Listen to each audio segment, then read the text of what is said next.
ತಪ್ಪಿನ ಪರ ಕೆಲಸ ಮಾಡ್ತಾ ಇದೆ. ಆ ಮಾಡ್ತಕ್ಕಂತ ಕೆಲಸದಗೋಸ್ಕರ ಇವತ್ತು ಬಸವರಾಜ ರೆಡ್ಡಿ ಅವರು ಪ್ರಾಣವನ್ನ ಕಳ್ಕೋಬೇಕಾಗಿದೆ. ಇವತ್ತು ತಮ್ಗೆಲ್ಲ ಗೊತ್ತಿದೆ, ಬಸವರಾಜ ರೆಡ್ಡಿ ಅವರಿಗೆ ಅವ್ರ ಜಮೀನನ್ನ ಜಗಳ ಇರ್ಬೇಕಾದ್ರೆ ಅವರು ಪೊಲೀಸ್ ಸ್ಟೇಷನ್ಗೆ ಹೋಗಿ ಕಂಪ್ಲೇಂಟ್ ಕೊಟ್ರೆ ಪೊಲೀಸರು ರಕ್ಷಣೆ ಮಾಡ್ತಕ್ಕಂತ ಕೆಲಸ ಮಾಡಿಲ್ಲ. ಇವತ್ತು ಪೊಲೀಸರು ಎಚ್ಚೆತ್ಕೊಂಡಿದ್ರೆ ಇವತ್ತು ಬಸವರಾಜ ರೆಡ್ಡಿಯ ಪ್ರಾಣ ಹೋಗ್ತಿರ್ಲಿಲ್ಲ. ಇವತ್ತು ನಾನು ರಾಜ್ಯ ಸರ್ಕಾರಕ್ಕೆ ಮತ್ತೆ ಇಲ್ಲಿರ್ತಕ್ಕಂಥ ಶಾಸಕರು ಮತ್ತು ಸಚಿವರಿಗೆ ಹೇಳಕ್ ಬಯಸ್ತೀನಿ, ಉದ್ದ ಭಾಷಣ ಮಾಡ್ತಾರೆ. ಇವತ್ತು ಯಾಕೆ ಬಂದು ಈ ಹುಡುಗನ್ ಭೇಟಿಯಾಗಿಲ್ಲ ಅವರು? ಈ ಹುಡುಗನ್ ಪರ ಯಾಕೆ ನಿಂತ್ಕೊಂಡಿಲ್ಲ ಇವತ್ತು?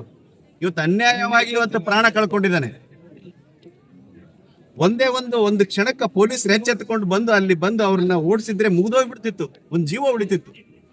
ಇವತ್ತು ಪೊಲೀಸರ ನಿರ್ಲಕ್ಷ್ಯದಿಂದ, ಇಲ್ಲಿ ಆಡಳಿತ ನಿರ್ಲಕ್ಷ್ಯದಿಂದ ಅಮಾಯಕ ಬಸವರಾಜ ರೆಡ್ಡಿ ಇವತ್ತು ಪ್ರಾಣವನ್ನು ಕಳ್ಕೋಬೇಕಾಗಿದೆ. ಇದಕ್ಕೆ ರಾಜ್ಯ ಸರ್ಕಾರವೇ ಹೊಣೆ ಮತ್ತು ರಾಜ್ಯ ಸರ್ಕಾರ ಅತಿ ವೇಗವಾಗಿ ಇದನ್ನು ತನಿಖೆ ಮಾಡಿ ಅವ್ರನ್ನ ಒಳಗಡೆ ಹಾಕ್ಬೇಕು. ಹಾಕ್ಲಿಲ್ಲ ಅಂತಂದ್ರೆ ನಾವು ಎಲ್ಲರೂ ಸೇರಿ ಬಸವರಾಜ ರೆಡ್ಡಿಗೆ ನ್ಯಾಯ ಸಿಗೋವರೆಗೂ ನಾವೆಲ್ಲರೂ ನಿಂತ್ಕೊಂಡು ಹೋರಾಟವನ್ನು ಮಾಡ್ತೀವಿ. ಪಕ್ಷದ ನಾಯಕರ ಗಮನಕ್ಕೆ ತರ್ತೀವಿ ಸರ್.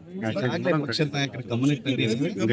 ಇವತ್ತು ಪಕ್ಷದ ನಾಯಕರಿಗೆ ವಿಧಾನಸಭೆ ಅಧಿವೇಶನ ನಡೆಯೋದ್ರಿಂದ ಈ ವಿಧಾನಸಭೆ ಅಧಿವೇಶನದಲ್ಲಿ ನಾವು ಅವರಿಗೆ ಚರ್ಚೆ ಮಾಡೋದಕ್ಕೆ ಆಗ್ರಹವನ್ನು ಪಡಿಸಿದ್ವಿ ಮತ್ತು ಅವರಿಗೆ ದೂರವಾಣಿ ಮುಖಾಂತರ ಮಾತಾಡಿ ತಿಳಿಸಿದ್ದೀವಿ.